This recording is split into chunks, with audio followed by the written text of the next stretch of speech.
The red camera light blinked above Adrian's bed just as Clara touched the locked window. No one in the house noticed small things unless they threatened money, reputation, or blood. But Vincent Moretti noticed patterns, and patterns had kept him alive longer than Mercy ever had. That was why the cameras had gone up in the West Wing 3 nights earlier. Tiny black eyes tucked into crown molding, behind antique sconces, above the hallway arch outside his disabled twin brother's room. The official reason, the one given to staff in clipped, cold words, was protection. Adrian had fallen twice that month. A nurse had lied about it once. A driver had delayed calling for help another time. Vincent decided he would trust footage before he trusted people. So the house changed its breathing. Maids lowered their voices when they crossed the marble hall. Orderlies straightened their jackets before entering Adrian's room. Even the chef stopped sending hot plates up late, afraid some silent lens would capture the delay. The estate, usually arrogant in its routine, began acting like a courtroom with no judge in sight. And then Clara Benton broke the routine before sunrise. She was the newest maid in the house and the easiest one to dismiss on sight. Short, heavy-set, soft-faced, always moving with an apologetic kind of care, she looked nothing like the polished staff Vincent's house manager preferred. Her uniform strained at the buttons when she bent to lift laundry baskets. Her shoes were cheap. Her hair was pinned back too plainly. The other employees had already decided what she was: slow, temporary, grateful to be ignored. They were wrong in a way that would cost them later. At 5:12 a.m., while the West Wing stayed blue with first light, Clara stepped into Adrian's room carrying a tray no one had assigned her. Not medicine, not breakfast. A chipped ceramic mug of cinnamon tea, 2 pieces of toast with the crusts cut off, and a folded washcloth warmed under hot water. She paused just inside the door and looked, not at the camera hidden above the bookshelf, but at Adrian himself. He was awake. His body, once broad and athletic like Vincent's, now lay twisted by damage no one in the house spoke about directly. One arm obeyed him. One leg barely did. Speech came to him unevenly, as if each word had to climb through rubble before reaching the air. The official language was rehabilitation. The truth was quieter and crueler. Adrian lived in the middle of his own broken commands, watched, managed, and handled like fragile property. Clara did not flinch. "Good morning, Mr. Adrian," she said, almost in a whisper. "I brought the tea before it turns bitter." She set the tray down, crossed to the window, and touched the latch. Locked from the outside setting again. Her eyes narrowed. That was not for comfort. That was for control. She unlocked it half an inch, enough to let in a clean ribbon of morning air, then turned back when she heard the effort of Adrian trying to speak. "Tea, thank. Don't strain," she said gently. "I know what thank you looks like." In the security room downstairs, Vincent was not watching yet. He had spent the night in his office over ledgers, land deals, and one meeting that ended with a man begging for terms. But the system was recording everything, storing every second in a bank of time no one could sweet-talk or bribe. That was the power of cameras. They collected truth before anyone knew truth was needed. Clara moved closer to Adrian and saw what trained staff had somehow ignored. The water pitcher was out of reach. The call button had slipped behind the bed frame. His blanket had been tucked too tightly over his knees, leaving him trapped instead of covered. None of it dramatic. None of it accidental when taken together. Her mouth hardened. Someone had not protected him. Someone had arranged his helplessness so neatly it could pass for care. Instead of calling for a nurse, Clara made a choice that shifted the house by an inch. The room smelled faintly of bleach, starch, and rain carried in from the long east corridor.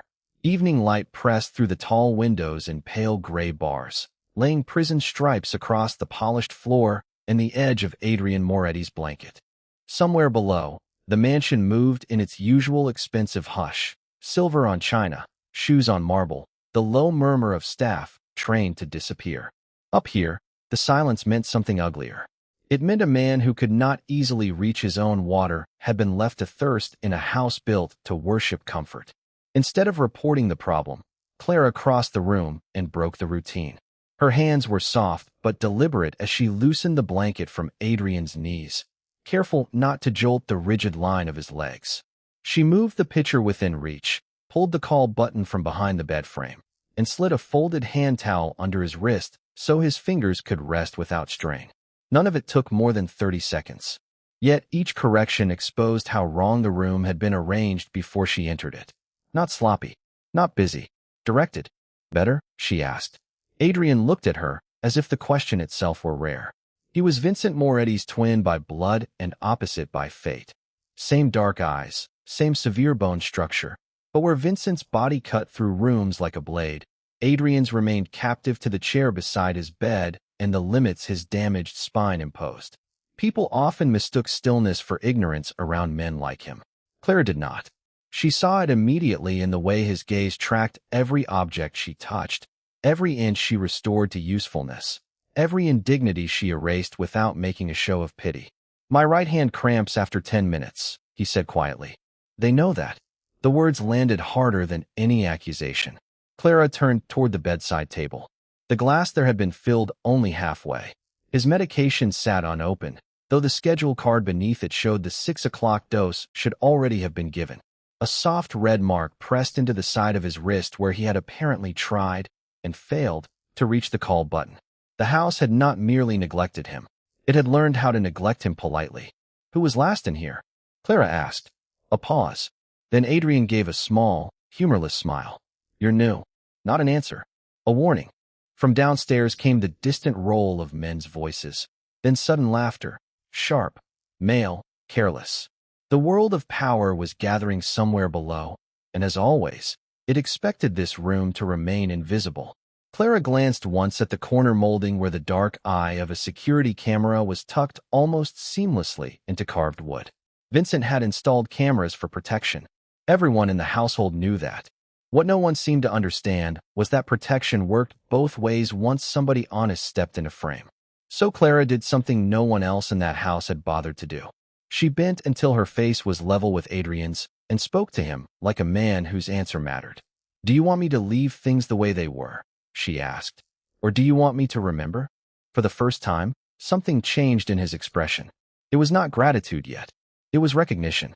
The startled, painful recognition of someone realizing he had not imagined his own mistreatment.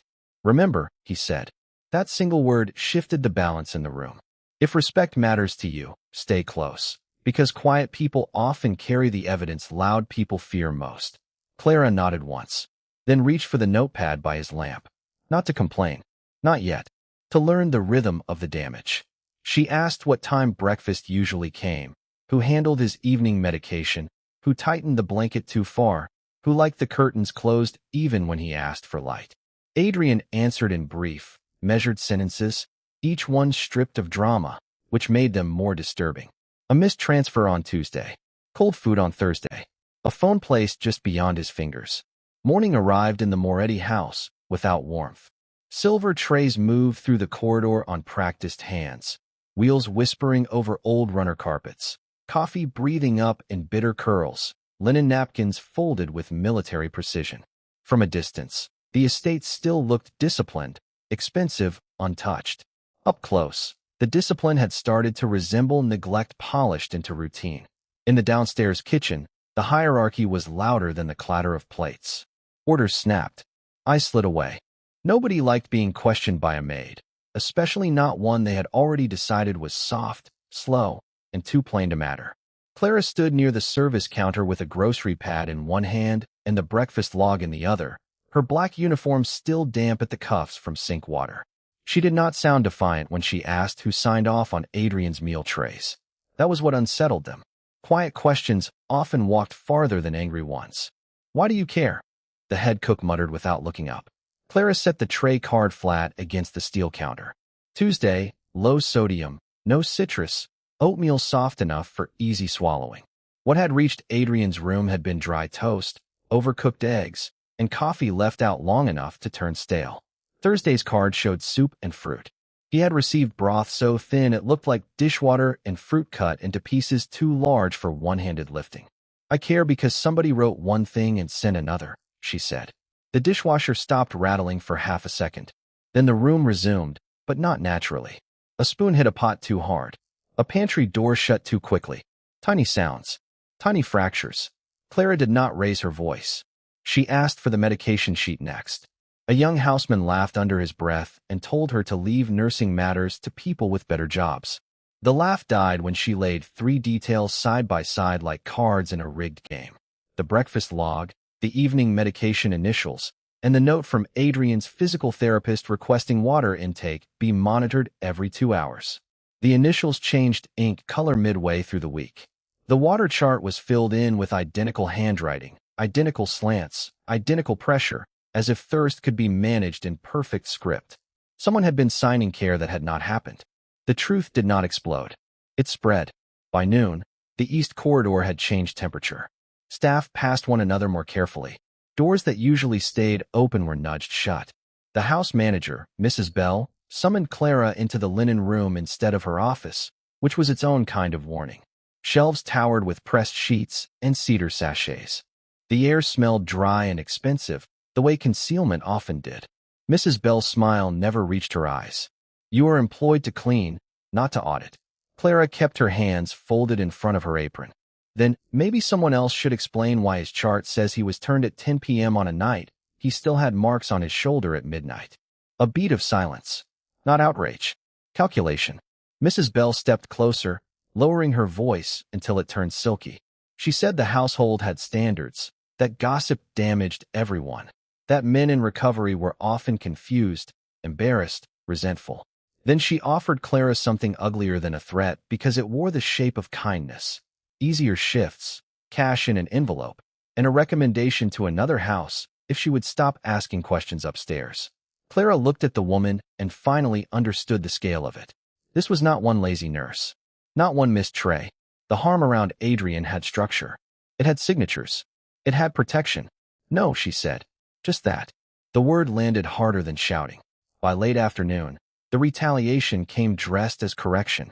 Clara was reassigned from the second floor to laundry inventory in the back service wing, far from Adrian's room, far from the east corridor cameras, far from the thin evidence she had started to gather. Her key access was reduced. Her supper break was moved. By midnight, the laundry wing had taken on the stale heat of overworked dryers and boiled starch, the air thick enough to sit on the tongue. Steam blurred the narrow windows. White sheets rolled through industrial presses like surrendered flags. The back service corridor, where punished staff were sent to disappear, throbbed with the metal rhythm of machines and the low mutter of women too tired to gossip. It was the safest place in the house to be forgotten and the worst place in the house to matter. That was where Vincent Moretti found her. Not by accident. The elevator at the end of the corridor opened with a soft hydraulic sigh, and every head turned before any body did. Men like Vincent changed the temperature of a room long before they crossed it. His charcoal overcoat still held the night air, cold and clean against the heat of soap and steam. A silver watch flashed once at his wrist. He stood there without speaking, broad-shouldered, severe, his face made of the kind of stillness that frightened liars. The press machine kept rolling for one more second, then stopped. Clara's hands remained on a stack of folded towels. Her knuckles were pink from hot linen. She did not step back. She did not rush forward. In a house built on fear, the smallest refusal to flinch could look almost like defiance. Vincent's eyes settled on her. Come with me. One sentence. No raised voice. No explanation. The supervisor beside the inventory table began to protest that Clara was assigned to overnight count and had already made 2 errors in the detergent ledger, but Vincent only turned his head once. The man's mouth closed so fast it looked painful. The room went silent. Clara followed him through the service corridor, past shelves of bleach and wrapped robes, past a loading dock glazed with rain, into a private lift that required a brass key she had never seen before. The doors shut on the noise below, and for the first time all day there was no machinery, no footsteps, no house breathing around them. Only the hum of cables and the distance between them. Vincent did not look at her at first. His jaw was set too hard for anger alone. My brother refused dinner again, he said. Not an accusation. Worse, a fact he could not solve. The elevator climbed. He asked for the woman who folds napkins into birds. Clara blinked once. In the east wing, on a morning no one important had noticed, she had shaped Adrian's untouched lunch napkin into a lopsided swan just to make him smile at something that was not pity. Vincent finally looked at her then, and there was something foreign beneath the steel. Not softness. Not yet. Something more dangerous to a man like him. Helplessness. When the doors opened, they did not step into Adrian's bedroom, but into the small conservatory attached to it, a hidden glass room overlooking the black gardens. Rain tapped the panes. A yellow lamp burned beside a chessboard mid-game, one side abandoned. Adrian sat in a wool blanket near the window, his wheelchair angled toward the dark outside. He looked thinner than he had 3 days earlier, but the moment he saw Clara, the muscles around his mouth loosened. "You came," Adrian said. No one in the Moretti house spoke to her that way. Not like an answer had arrived. Vincent remained by the door, arms folded, as if distance might preserve authority. But authority had already slipped. Clara could feel it in the room, in the way Adrian ignored the tray of untouched food and reached instead toward the pocket of his blanket. He pulled out a crushed paper shape. Her napkin bird. Its wing had been repaired with clear tape. The sight landed harder than any insult from downstairs. Not because it was sentimental, but because it proved duration. He had kept it, hidden it, protected it in the only way he could. "I thought they threw it away," Clara said softly. "They throw away what they don't need," Adrian replied. Past 2 a.m., the house became honest. Day staff noise was gone. No polished laughter drifted from the west salon. No silver clinked against china. What remained was the sound wealthy homes tried to hide from themselves. The groan of pipes behind paneled walls, the low electrical hum of cameras in their red-eyed sleep, the uneven breath of a man who had learned to measure time by ceilings and footsteps. In the security office below the main staircase, 6 monitors washed the room in cold blue light. Vincent Moretti stood with one hand braced on the desk, his suit jacket unbuttoned, his face cut sharp by the screens. He had not come down to spy on tenderness. He had come looking for theft. For 3 weeks, medicine counts had been off by 1 pill here, 2 pills there.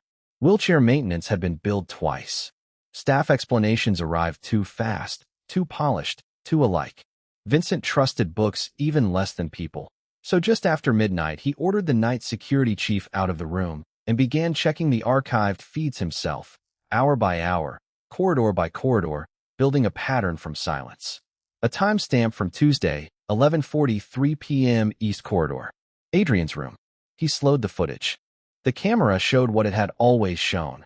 The edge of the hospital bed, the lamp near the shelf, the small table angled wrong because Adrian preferred to face the window. Then the door opened, and not with Clara's careful rhythm. This was a hard entry. Efficient. Familiar. Nurse Bell entered first, gloved and brisk. Behind her came Paolo from facilities, carrying a maintenance kit he had no reason to bring upstairs at that hour. Vincent leaned closer. Bell checked the hallway, shut the door, and crossed to Adrian's bedside. Paolo moved to the mounted call button, unscrewed the plate, and disconnected a wire with the calm of a man changing a light switch. Bell said something. There was no audio. Paolo laughed. On the bed, Adrian's mouth moved. No one answered him. Vincent's jaw locked. The footage continued. Bell lifted a small paper cup to Adrian's lips, then pinched his nose lightly when he hesitated. Reflex forced the swallow. Paolo reached for the nightstand drawer, removed a medication blister pack, pocketed 2 tablets, and replaced the empty card with another. Then Bell lowered the bed rail and left it down. Not by accident. Not in haste. Down. The room seemed to lose air. Vincent dragged the timeline back with 2 fingers and replayed it. Once. Twice. A 3rd time. Cold facts did not change when watched again, but guilt often exposed itself in repetition. On the 4th pass, he saw the detail that stopped him fully. The door opened 3 minutes later. Clara slipped in. Not in uniform order. Not on assignment. She had no business being there after reassignment, which meant she had chosen the risk. She saw the lowered rail first, then Adrian's face, then the disconnected call button hanging useless from the wall. Her whole body went still for 1 beat. Then she moved. Fast. She set down the folded linens she had been carrying, crossed to the wall, pressed the loose wire back into place with shaking fingers, tested the button, failed, and did not waste another second on it. She raised the bed rail, checked Adrian's breathing, found the cup, smelled it. Her face changed. Don't. Adrian's lips formed. She understood anyway. Instead of forcing him to drink more water or running for help, she took the cup, poured its contents into the potted palm beside the window, then reached beneath the mattress seam. Vincent watched her pull out something he had never known existed there. A narrow stack of paper slips. each one marked with dates, initials, missed doses, delays, and times. Adrian had been keeping score in secret. Clara had been helping him hide the record. The camera had not caught a clumsy maid meddling where she did not belong. It had caught a witness joining another witness. Vincent froze mid-breath. The security room sat behind the wine cellar like a second vault, colder than the rest of the house, its walls washed in the blue flicker of silent screens. Dustless steel cabinets lined one side. A digital clock glowed 2:17 a.m. in hard red numbers. On the center monitor, Adrian's room remained frozen in split-frame stillness. The narrow bed, the medicine cart, the seam beneath the mattress, Clara's hand just withdrawn from it. The image should have felt clinical. Instead, it looked like an accusation. Vincent did not replay it. He stood with one hand braced on the console, jaw set so tightly a muscle jumped near his ear. Men like him were used to threats with shape, guns, numbers, betrayal written in bank transfers and bruises. This was worse. This had happened under his own roof, in the corridors his money lit, through the hands of people whose salaries came from his accounts. The Rot had learned the layout of his home. Behind him, the head of household staff, Mrs. Weller, shifted once in her sensible shoes. To her right stood Nolan from private security, broad-shouldered, silent, waiting for instruction. Two night nurses had been pulled from the medical wing and now stood side by side, pale under the fluorescent wash. One looked offended. The other looked afraid. "Lock the doors to the east wing," Vincent said. No one moved at first. Then Nolan straightened. All of them. All of them. The room obeyed. The click of Nolan's radio shattered the last pretense that this night could still be managed quietly. Within seconds, footsteps started somewhere overhead. Not running. Not yet. But quick, uncertain, contagious. A house this large carried panic strangely. It moved through vents and marble like cold water through pipes. Vincent turned to the monitor wall and tapped the screen showing the time-stamped slips in Clara's hand. "That room," he said without looking back. "No one enters except me, Clara, or the physician I call on myself." Effective now. Mrs. Weller found her voice. "Sir, with respect, protocol is over." The words landed flat and deadly. Her chin lifted in reflex, the old arrogance of a woman who had ruled schedules, meals, keys, and access for 12 years. The maid has already broken chain of care repeatedly. If she has been interfering, then these notes may be fabricated to protect herself. Vincent finally faced her. The silence before he spoke did more damage than shouting could have. Every monitor painted his features in cold blue angles, turning his expression into something almost carved from stone. "You reduced her key access," he said. "You moved her supper break. You reassigned the Tuesday transfer. You signed off on Thursday's meal service." Mrs. Weller's lips parted. He took one step closer. "So if anything here is fabricated, it happened on your watch." The room went still. One of the nurses tried to recover ground. "Mr. Moretti, medications are documented in the digital chart. If there was a discrepancy, it could be a clerical delay." Vincent pressed a key. Another camera feed came up. A tray left untouched outside Adrian's reach. A pill cup sitting on it for nearly 43 minutes before being removed. He pressed another. Adrian calling weakly toward a hallway no one entered. Another. A phone placed just beyond his fingers. Another. Clara repositioning the call button so he could reach it. Not one scene needed explanation. "Clerical," Vincent said softly, almost to himself. "You left my brother thirsty by procedure, hungry by procedure, helpless by procedure." No one answered because there was nothing left to dress in polite language. He started issuing orders with the precision of a man cutting infection out of flesh. The two night nurses were suspended on the spot and escorted to the downstairs office until legal counsel arrived at dawn. Mrs. Weller was stripped of all supervisory authority. Her master ring of keys hit the metal console with a sound small enough to be humiliating. Nolan was ordered to pull 30 days of footage from the East Wing, kitchen service hall, medicine storage, and staff entrances. Dawn had not yet cleared the iron lace of the east windows when the household changed shape again. The panic from the night purge still clung to the corridors like smoke, but fear alone did not make a house tell the truth. Fear made people hide ledgers, wipe counters twice, rehearse lies in service closets. In the narrow staff dressing room off the laundry wing, beneath a strip of buzzing yellow light, Clara stood with her apron folded over one arm and a cheap paper envelope in her hand. Inside it sat 3 things she had no right to carry: a handwritten list of missed medications copied from the cart log, a pharmacy receipt torn from the trash, and a small silver recorder Adrian had once used for dictated notes before his speech had grown slow and exhausted. Her fingers trembled only once. On the bench beside her lay a bus ticket leaving at 8:20 a.m. She looked at it for a long moment. Then she tore it cleanly in half. Until that moment, everyone in the Moretti house had assumed the maid's instinct would be the oldest instinct of the powerless: survive, disappear, protect what little remained.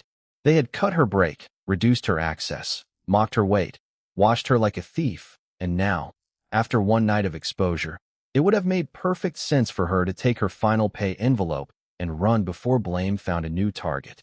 It would even have been wise. But wisdom and dignity were not always the same thing, and somewhere between Adrian's quiet trust and the cold red blink of those cameras, Clara had crossed from endurance into choice. "Don't leave," Adrian had whispered to her hours earlier, voice thin with strain, when she adjusted the blanket at his knees before dawn rounds. "If you go now, they bury it." The words had lodged in her like a hook. In the kitchen service hall, the air smelled of coffee grounds, lemon polish, and nerves. Staff members stopped speaking when Clara entered. A dishwasher lowered his eyes. One of the day cooks turned his back too quickly. The house had always known where power lived. Now it was trying to guess where danger had moved. Clara did not head for the back exit. She did not go to payroll. Instead, she walked to the downstairs office where the suspended nurses were being held under guard and slid the torn receipt through the gap beneath the locked door. A beat later, a voice snapped from inside. "You stupid woman," one of the nurses hissed. "You think they'll protect you?" Clara stood very still. Then she pressed the recorder's switch through the fabric of her apron pocket and said in a level voice, "Who told you to keep giving him half doses?" Silence hit first, then breath, then the scrape of a chair leg on old tile. She had not come for courage. She had come for a name. The answer did not arrive cleanly. One nurse cursed. The other started crying. Behind the door came the ugly, muffled sound of people turning on each other to save themselves. It was not a confession yet, but it was enough to prove what Vincent's footage could not. The neglect had not been random incompetence. It had been directed, structured, protected by someone who understood schedules, signatures, supply access, and exactly how much weakness a disabled man could be made to wear before outsiders called it decline instead of abuse. A hand closed around Clara's elbow. Not rough, not gentle either. Nolan had appeared from the side corridor without a sound, his earpiece catching a stripe of fluorescent light. He looked at the recorder bulging in her apron pocket, then at the locked office door, then at the torn bus ticket still clinging to Clara's fingers like a pale little flag of the life she had refused. "You were told to stay clear of this floor," he said. "I know. You're obstructing an internal investigation." "No," Clara answered. "I steady now. I'm stopping them from burying each other's words." The locked office door stood between 2 kinds of fear: the fear of servants who had lied for years, and the fear of a family that had mistaken control for care. Fluorescent light flattened every face in the corridor, turning skin pale, brass dull, and the little recorder in Clara's apron pocket into something heavier than it looked. The torn bus ticket still clung to her fingers, a thin reminder that she had almost disappeared before the house finally began to speak. Behind her, the East Hall remained breathless. Ahead of her, the old oak door held the last private version of Adrian's life. Vincent did not answer her at once. His gaze lowered to the recorder, then shifted to Nolan, who still stood with a ring of copied keys and 30 days of footage waiting in the security room below. This was no longer about disobedience in a corridor. It was about authorship. Who would get to shape the story of the disabled twin who had been treated as a burden, a patient, a risk, and now, maybe, a witness. "Open it," Adrian said. The words were quiet, but they landed harder than any order Vincent had given that night. Nolan hesitated. Vincent turned his head only slightly. "You heard him." Steel met brass. The copied key scraped once, caught, and then the lock gave with a tired mechanical sigh. Inside, the office smelled faintly of leather polish, old paper, and medication. Nothing was overturned. Nothing looked desperate. That was the first cruelty of it. Ruin had been arranged here with discipline. The room was narrow and immaculate. Mahogany desk, built-in shelves, one green-shaded banker's lamp still glowing over an orderly stack of binders. On the far wall hung framed sketches from Adrian's childhood, all of them drawn from a seated height. Stair rails, lower halves of doors, the dog's paws, a brother's shoes. Clara saw Vincent notice them and go still. No one moved at first. Then Adrian wheeled himself inside. That changed the air. For years, others had entered rooms for him, spoken over him, medicated him, lifted him, placed him, documented him. But now he moved straight toward the desk like a man returning to the scene of his own theft. His hands did not shake. He pulled open the center drawer and removed a black ledger, a prescription file, and a flat envelope tied with fading blue thread. "They kept the clean lies in front," he said. "The dirty ones are always underneath." Vincent stepped closer. "What is this?" "My collapse," Adrian replied. "Written by people who needed it to be convenient." Clara said nothing. She only took out the small recorder and set it on the desk beside the lamp. A soft red light blinked. Not accusation. Preservation. The prescription file opened first. Inside were refill logs for sedatives and muscle relaxants. Doses signed out under a physician's standing authorization, administered in quantities that far exceeded what Adrian had been receiving officially. Dates matched the mornings he had been too weak to hold utensils, too slurred to finish sentences, too exhausted to contest anything said about him. Next came maintenance reports from the old elevator and lift ramp in the West Corridor, each one marked delayed, deferred, or non-essential despite repeated internal requests.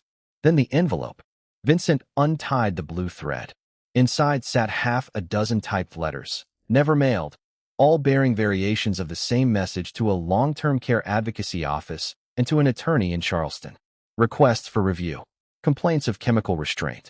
Notes that household staff were intercepting his correspondence. Every letter ended before the signature line. Every one had a faint rust-colored smudge at the bottom where a thumb had dragged across the page before the ink dried. Nolan frowned. Why weren't these sent? They were, Adrian said. At least twice. He looked toward Clara, not Vincent. They never left the house. The recorder on the desk suddenly mattered more. Clara inhaled once, slowly, and reached into the deep pocket of her apron again. Clara drew out not one paper, but a narrow bundle tied with blue kitchen string, the edges softened by handling. The top envelope marked in careful block letters, State Disability Review Board. The room seemed to tighten around it. Fluorescent light hummed overhead. Adrian's face lost what little color it had left. She set the bundle beside the recorder with both hands, as if it deserved more respect than anyone in that corridor had been given for years. "These were in the linen cabinet behind the old guest towels," she said. "I found them when Mrs. Weller told me to clear the shelf for imported sheets. I kept them because they all had his name on them." His name. Adrian's twin. The brother Vincent had tried to protect with cameras because words inside the house had stopped being trustworthy. Vincent did not touch the letters at first. He looked at Clara. She understood the question before he asked it. "I opened one after I saw the medicine log didn't match the dates on his therapy calendar," she said. Her voice shook once, then steadied. "Then I opened the rest." Nolan cut the string. Inside were copied complaints and signed caregiver reports, missed appointment notices, insurance rejection responses, and 2 formal requests for outside evaluation that had never been mailed. Under them lay something worse. Payment vouchers approved under Adrian's authority for in-home specialty treatments that had never reached the East Wing. Not theft in the simple sense. Something colder. The purchase of silence disguised as care. The room went still. Adrian gave a small laugh that broke in the middle. "You think a maid understands any of that paperwork?" "No," Clara said. "I understand when a man waits by a window every Thursday because someone promised they were coming. I understand when he stops asking after the 6th week." Her eyes did not leave Adrian's face. "And I understand what it means when everyone around him learns to call that normal." That was the moment the house changed hands. Not with a gun, not with a shouted order, with a sentence no one could morally survive. Vincent stepped to the desk, pressed the intercom, and called every department head to the East office floor. Kitchen supervisor, house manager, security lead, accounts clerk, night nurse, driver. One by one they entered, carrying the pale, sleepless look of people who had spent years serving comfort instead of truth. The recorder sat in plain view. So did the letters. You all knew part of it, Vincent said, his voice low enough to force everyone else lower. Some of you knew more. Today, I decide what remains of this house. No one moved. He started with Adrian. Family did not spare family now. All financial authority over medical care was revoked on the spot. Nolan took the office keys, the account tokens, the East Wing access cards. 2 men from security, this time chosen by Nolan and not by the old chain of loyalty, escorted Adrian out of the corridor and into guest confinement under watch until outside counsel arrived. Adrian did not resist. Collapse had already taken the shape of obedience. Then Vincent turned to the staff. The old house manager was dismissed. The night nurse lost her license recommendation and her room on the property. The accounts clerk was ordered to prepare every false reimbursement file for state review before noon. Anyone who had signed a report they knew to be false would leave the estate by sunset. Anyone who stayed would work under written oversight, not whispered instructions. Steele entered the marble at last. Then he did something none of them expected. He crossed the room to Clara and, in front of every servant who had ever watched her absorb ridicule in silence, he picked up the heavy ring of East Wing keys and placed them in her open palm. Gasps flickered through the corridor. You saw him, Vincent said. Not his condition. Him. He glanced toward the closed room where his brother waited.